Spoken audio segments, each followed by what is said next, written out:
this rabbi's a putz, okay? An apologetic, blue-labeled putz. Now, usually Reform rabbis are more interesting. They have more spunk. Conservative rabbis are usually the ones that are really boring. Now, I wouldn't say these people are severely ignorant. They're not. They have a lot of knowledge. They go to a lot of years of schooling. And typically they're secular American Jews, so they come from an educated background. Also, usually, a lot of times conservative rabbis are on the spectrum. So they spend like many, many years of school just learning a lot of facts. That's older generation of conservative rabbis. These days, conservative rabbis are just a bunch of like, I don't know, so like a Nintendo, not Nintendo, like Microsoft Word, but the Netscape. So Netscape was like in the 90s, right? And then eventually have Chrome now, and I don't know, whatever, maybe you have another thing, maybe you have apps, whatever. But the bottom line is, if you have like Google Netscape, and then you update Netscape, and you're still using that, so that's what the conservative movement is. It's like a Netscape updated, but it's still really boring. Conservative rabbis use Hotmail. Okay, that's their personality. Hotmail.com.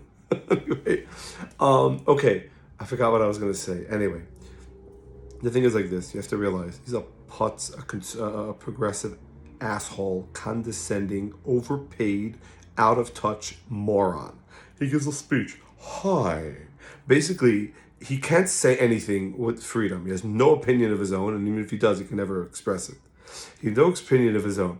Everything he has to say has to go through the fear of, well, his wife, who hates men because she's a feminist, and then there's the board, who's going to threaten him with his job, the president, who is greater than them, because in conservative and reform synagogues, the president has a lot more power, and then he has his colleagues, his left-wing dodo head colleagues that he's really afraid of. The people he went to school with, he's still trying to be cool in front of.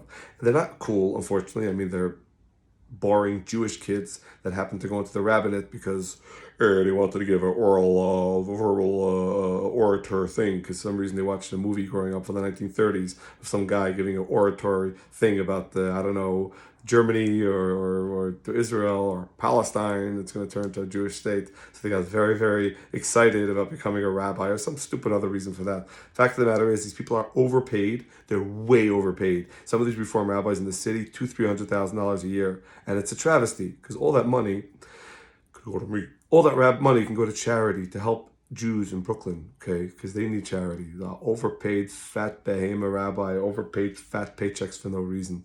Now, he gives a speech here about progressive Judaism. I would like to talk about progressive Judaism. Why? Because a lot of ladies that are bored in his synagogue reached out to him and they said, Rabbi, we're very concerned about the anti-Semitism. We're very concerned. We watch TV. Like they read the New York Times. Now, the New York Times was anti-Semitic for 100 years already. New York Times was nasty to Israel for years. All of a sudden, they're worried about anti-Semitism. Now, there's not a rise in anti-Semitism, revelation of anti-Semitism. So they reached out to the rabbis. The rabbi had a meeting with the board, and we're going to give a speech about progressive Judaism. Everything with their Judaism. Okay, if you ever want to understand the difference between Orthodox Judaism, sort of traditional Judaism, and conservative and reform, which is liberal, more of American style, it's missing chess register. Everything with conservative and reform Judaism is missing chess register. So, you go to like a more traditional synagogue, it's more like they daven, there's chess register, there's power. You go to conservative or reform, like very earthy, very fake, very passive aggressive. It's all head voice. It's all fakak. Anyway, what is my point? My point is as follows. This putz is giving a speech about progressivism. Okay, he's giving a speech about progressivism. So now, what I would expect this asshole to do, this condescending, overpaid moron. So I've constantly soft-spoken person, slightly well-meaning person, this bureaucrat, this guy who has a rabbi of a extremely talented, extremely powerful synagogue. Fifth Avenue Synagogue is one of the biggest synagogues in America. They have world famous people there. They have a ton of money. So I'd expect him a little bit of authenticity. I'd expect him a little bit of self-reflection. Now, I'll tell you personally self-reflection about myself. In 2020, I used to argue with people about the violence of the Black Lives Matter movement. I'll be like, no, it's not all of them. It's not this. It's not that. And I was wrong. And I came out afterwards and I told those people I was wrong to argue in defense of that. Because violence is never violence is never an answer. Violence is never sustainable. Violence is never an answer. It's always going to beget other violence. Right now, you're going to have violence it's a lot of like what do you call it? It's a lot of demonstrations against Jewish people that are violent-esque. They're not violent, but they're, some of them become violent, but they're teetering on that. It's like cooking. Now, the reason why you have that is because it came because they didn't crack down on the 2020 demonstrations of BLM and all that stuff. This is just a continuation of that. Okay, before they attacked the police, now they're attacking the Jews. In the middle, they attacked the Asians. They're just nasty people that are attacking people. They're full of hatred. Now, this guy is a progressive Jew. So call yourself out on the big mistake that progressivism has been about.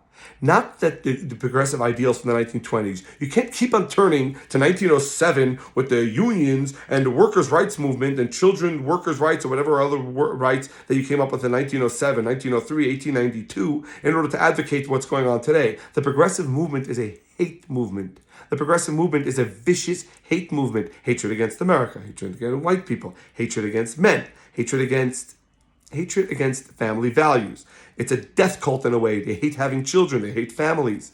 The whole idea that there's an overpopulation and we shouldn't, this is a concern of an overpopulation is bullshit. It's just an excuse. It's an excuse because these people are a death cult that they hate having children.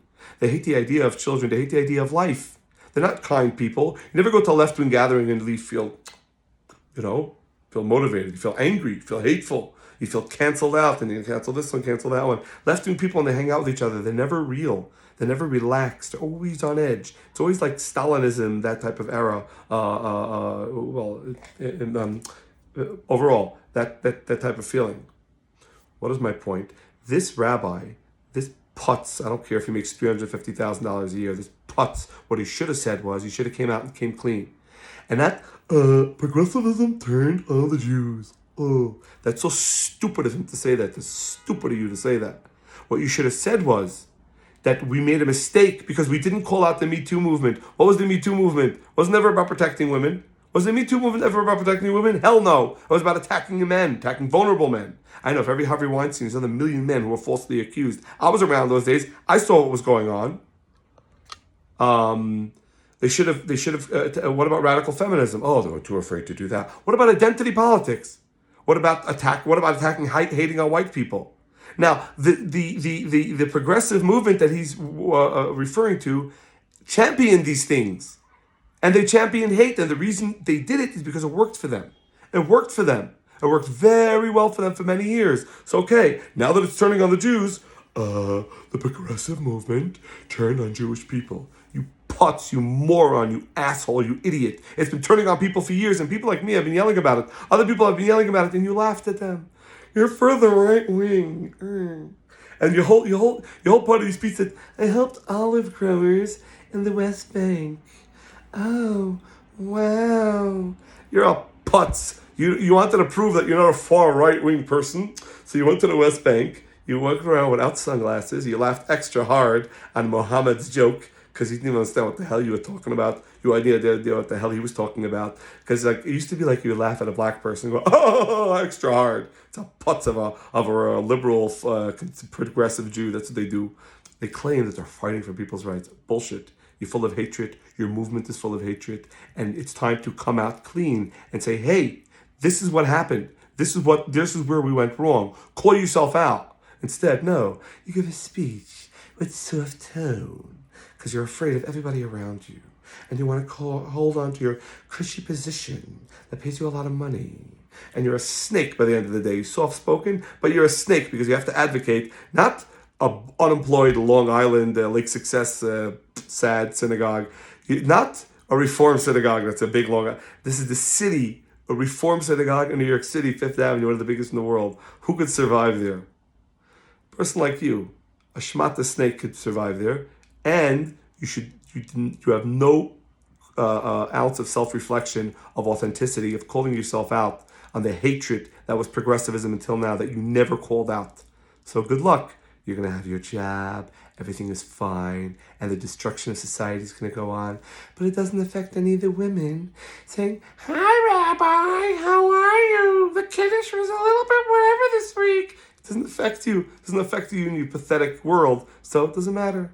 When they came for the progressives, when they came for the kiddush, no one spoke up because I was not a kiddush in shul.